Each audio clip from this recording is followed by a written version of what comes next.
Assalamualaikum warahmatullahi wabarakatuh. Perkenalkan, nama saya Nur Hasanah Laila, biasa dipanggil Bu Laila, yang mengampu mata pelajaran Bahasa Indonesia di kelas 10 SMA Negeri 1 Pegandan.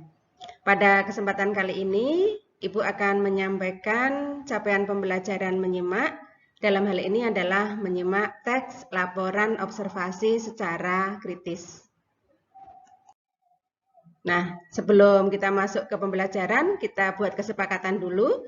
Diharapkan kalian bisa menerapkan profil pelajar Pancasila, yaitu beriman, bertakwa kepada Tuhan Yang Maha Esa, berkebinekaan global, bernalar kritis dan kreatif, kemudian bisa saling menghormati dan menghargai pendapat siswa lain, aktif dalam pembelajaran dan disiplin, serta bertanggung jawab terhadap tugas yang diberikan.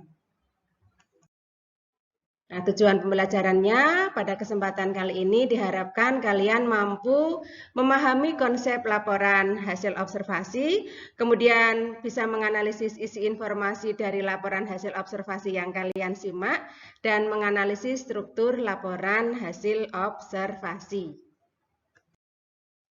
Nah, model pembelajaran yang Ibu pakai adalah problem based learning dan diskusi interaktif.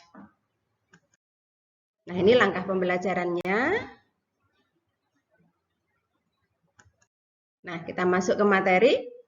Laporan hasil observasi adalah teks yang mengungkapkan fakta-fakta yang didapatkan melalui proses pengamatan. Dan hal yang dituangkan itu harus bersifat objektif. Maksudnya apa? Informasi yang diberikan itu harus sesuai dengan data yang diperoleh selama melakukan observasi tadi. Jadi apa yang dituliskan itu harus berisi informasi-informasi yang didapatkan atau yang diperoleh di lapangan. Hal yang dilihat, yang didengar, yang dirasakan dan lain-lain. Itu pengertian dari objektif yang harus dituliskan ketika kalian membuat laporan hasil observasi. Berikutnya, silahkan nanti kalian simak rekaman video yang berjudul Belalang Anggrek yang sudah Ibu posting di LMS. Disimak ya.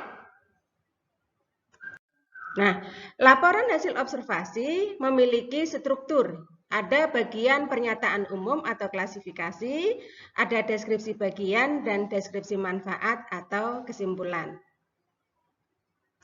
Nah, ini penjelasannya. Pada bagian pernyataan umum atau klasifikasi itu berisi pembuka atau pengantar tentang apa yang disampaikan atau gambaran umum tentang objek yang dikaji yang sudah diobservasi. Ya, jadi masih berisi gambaran umum terhadap objek yang diobservasi atau yang diteliti. Contoh, jika hal yang diobservasi itu adalah binatang, maka hal yang dibahas pada bagian pernyataan umum ini ya hal-hal yang berkaitan dengan nama ilmiahnya, kemudian klasifikasi secara umum dari binatang tersebut, misalnya berjenis serangga, mamalia, unggas, dan lain-lain. Itu yang disampaikan di bagian pernyataan umum atau klasifikasi. Berikutnya ada deskripsi bagian. Nah, pada bagian ini berisi tentang penjelasan secara detail dan terperinci mengenai objek atau mengenai hal-hal yang sudah kalian observasi tadi. Ya, jadi jika yang diobservasi itu misal binatang, maka yang diobservasi pada bagian deskripsi ini kalian sampaikan tentang bagian tubuh binatang itu, bagaimana pola makannya, bagaimana daur hidupnya, kebiasaan-kebiasaan yang dilakukan binatang itu seperti apa, disampaikan secara jelas dan terperinci. Ini di bagian deskripsi bagian.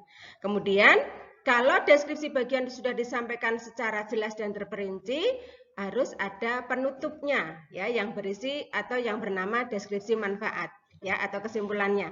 Nah, pada bagian ini kalian sampaikan manfaat secara umum dari objek yang sudah diteliti tadi. Bagi siapa? Bagi manusia.